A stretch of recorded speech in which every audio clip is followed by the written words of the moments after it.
மக்கள் மத்தியில பேசப்படுற ஒரே ஒரு விஷயம் என்னன்னா, எஸ் சார். இப்ப சமீப காலமா வரக்கூடிய படங்கள்ல இருக்க இயக்குனர்கள் இன்க்ளூடிங் லோகேஷ் கனகராஜ் ஓட படங்கள்ல வந்து ட்ரக் அபியூஸ் நிறைய இருக்கு.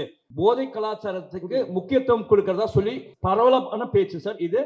நிறைய டாக்டர்ஸ் பேசியிருக்காங்க அதை பத்தி. மக்கள் நிறைய பேர் சொல்றாங்க. இதை பத்தி உங்களோட கருத்து என்ன? அதே மாதிரி இந்த மாதிரி ட்ரக் யூசேஜை வந்து படத்துல வந்து பிக்சரைஸ் பண்றது நல்லதா? அந்த சீன்ஸை வச்சு தான் படங்கள் ஓடுமா? ஓகே சார், நான் எனக்கு ஒரு 2 நிமிஷம் கொடுத்தீங்கன்னா நான் எக்ஸ்பிளைன் பண்ண ட்ரை பண்ணுறேன் சார். ஏன்னா இது ரொம்ப நாளாக இந்த அலிகேஷன் சொல்லிட்டு இருக்காங்க. சார், நீங்கள் சொல்கிற பாயிண்ட் எனக்கு வேலிடாக புரிஞ்சிச்சு. அதுவும் இப்போது சொசைட்டியில் நடக்கிற எல்லா விஷயத்தையும் பார்த்தா அது இருக்க மாதிரி. பட் ஆனால் நல்லா நோட் பண்ணி பாருங்க சார், நான் பண்ண எல்லா படங்கள்லையுமே ட்ரக்கு வந்து இப்படி எடுத்துக்கிட்டா இந்த மாதிரி ஆயிடலாம், சந்தோஷமா இருக்கலாம் அப்படின்னு நான் சொல்றேன். எங்கேயுமே நான் சொல்ல சார்.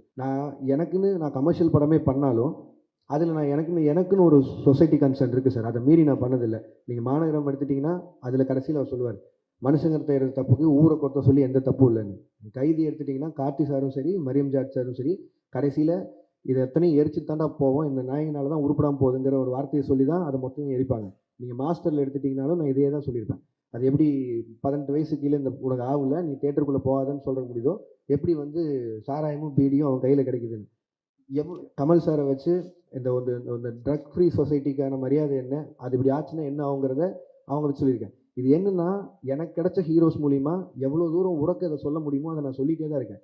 அதை நீங்கள் சொல்லணும்னு ஒரு பாயிண்ட்ல இவ்வளோ ட்ரக்ஸ் இருக்குது. நான் கைதி படம் முடிக்கும் போது முதல்ல 900 கோடிக்கு ட்ரக்ஸ் மாட்டுமான்னு சொல்லியிருந்தாங்க. நான் ஷூட்டிங்கில் இருக்கும்போதே 20,000 கோடிக்கு ஒரு ஊரில் மாட்டுச்சு. ஸோ இது வந்து எதுவுமே நான் சொல்லி தரல. 20,000 கோடி நான் சொன்னது 900 கோடி தான் சொல்லியிருந்தேன். அப்படி பார்த்தாலும் கம்மி ரேஷியோவில் தான் சொல்லியிருந்தேன். இது இந்த சொசைட்டியே எவ்வளோ கஷ்டப்படுதுன்னு சொல்கிறேன் சார். இது மட்டும் இல்லை சார், என் சைடில் இதுக்கு நான் தான் பேசி ஆகணும்.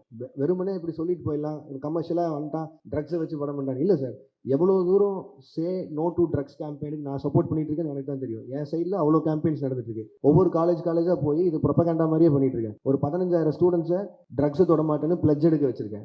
கோயம்புத்தூர் கமிஷனர் கிட்ட சே நோ டு ட்ரக்ஸ்ன்னு சொல்லி அந்த தலைப்பில் ஷார்ட் ஃபிலிம்ஸ் பண்ண வச்சு, கோயம்புத்தூர் இருக்க எல்லா காலேஜையும் மொத்தமாக வச்சு ஒரு 60 ஷார்ட் ஃபிலிம்ஸ் வந்து அதில் யார் ஃபர்ஸ்ட் வராங்களோ அவனை அசிஸ்டண்டாக சேர்த்துறேன்னு சொல்லியிருக்கேன். அவன் தான் இப்போ என் அசிஸ்டன்ட். ஸோ இது எல்லாமே என் சைட்லேருந்து நான் பண்ணிட்டு இருக்கேன் சார். இது வெறும் ஜஸ்ட் ஒரு சினிமாக்காக பண்ணணும் இல்லை, இது சொல்லணும்னு இருந்தது சொன்னேன். அண்ட் இப்போ நான் சொல்கிறேன், பெரிய ஹீரோஸை வச்சு சே நோ டு ட்ரக்ஸ்ன்னு சொல்கிறது அது ஒரு கன்சர்ன். அது நான் சொல்லி தான் ஆகணும்னு நினச்சிட்டு இருக்கேன். எஸ் சொல்ல நோ சொல்லியிருக்கேன். அதை எல்லாரும் உறக்க சொல்கிறாங்க, ஹீரோஸும் சேர்த்து.